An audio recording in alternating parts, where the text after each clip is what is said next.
Good afternoon, friends of the Jose Manuel H. Garage channel. Well, after a long time, I have finally had the opportunity to buy the rear shock absorbers for the Mercedes Vito W639. This is a 2004 model, the 115 CDI, a long van. My video is going to be very short, very simple, on how to change the rear shock absorbers. The rear shock absorbers are very easy to change. The front ones are a bit more difficult. Well, without further ado, let's raise the two rear wheels with two jack stands. We raise the van from the rear and remove the two rear wheels. Let's get to it. Well, once we've removed the wheel, we've put it underneath as a precaution.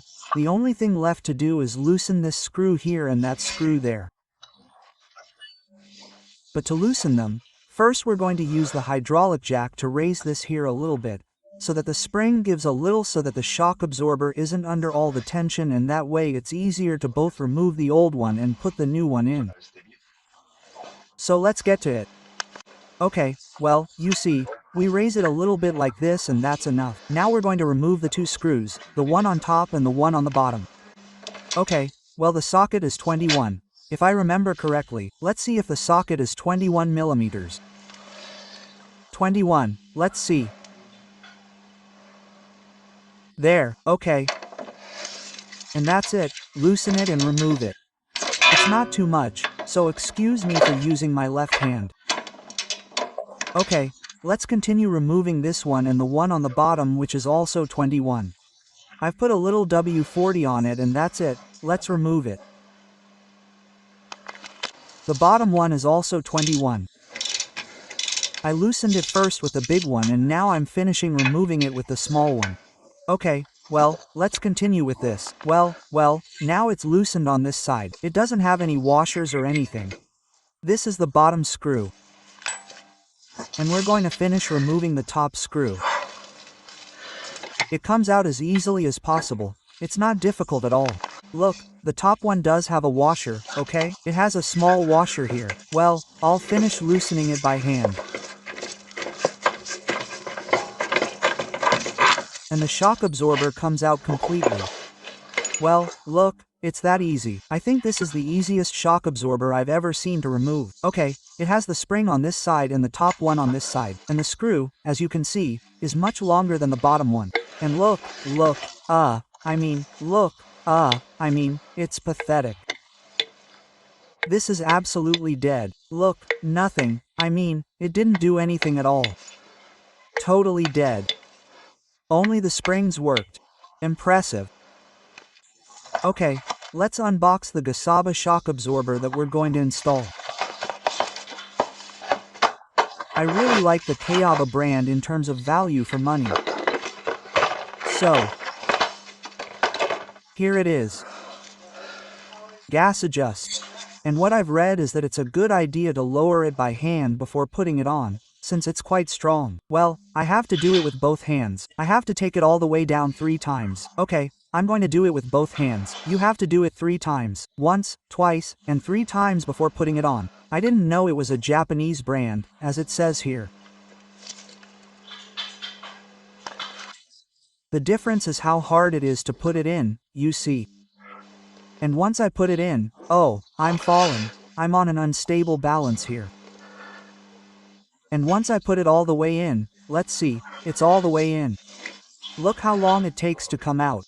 See?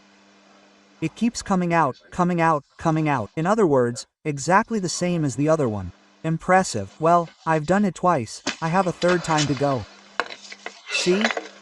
It's the same size. Everything is exactly the same. The only thing I'm going to take are the rubbers. I'm going to use these rubbers. They should come with it, but they don't. So I'm going to use the rubbers. I don't know what brand this is, but it's the original one. I think it's the front one. I don't remember. Well, once I've raised it, I've lowered it 3 times. It's just a matter of putting it on and that's it. So there it goes. Now we tighten it first from the top, and now we tighten it with the bottom part first by hand. We turn this because it allows us to turn it as much as necessary until it fits well, the screw faces well. And now we tighten it with the wrench. The worst thing is that in this case I don't have a torque. I always say the torque for each of the nuts in all my videos. I looked for this one and couldn't find it, so even though I don't like it at all, I'll have to tighten it a few times. Done. Well, it's that easy. Now it's changed. It's super easy to change the rear shock absorbers on the Mercedes Vito model W639. Okay, well, that's it for now. I hope this video has been useful to you, and as you can see, I'll leave a link in the video description to buy these shock absorbers for the Vito on Amazon, which are very cheap and offer great value for money.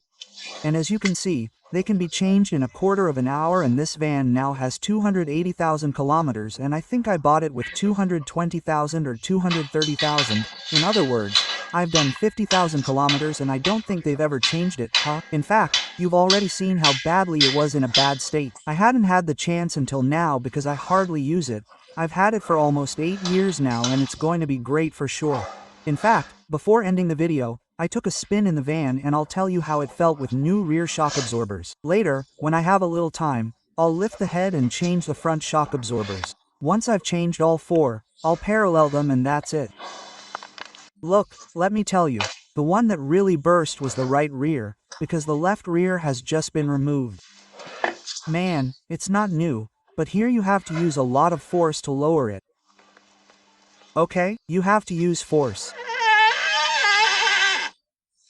Down there, full throttle, and look, I mean, it was reasonably lively, not like the other one that was completely dead. And of course, it's like I always carry the bike on the right side. I always carry the bike on the right side when I need to, and of course, since I've always carried almost all the weight on the right side, that one has suffered more.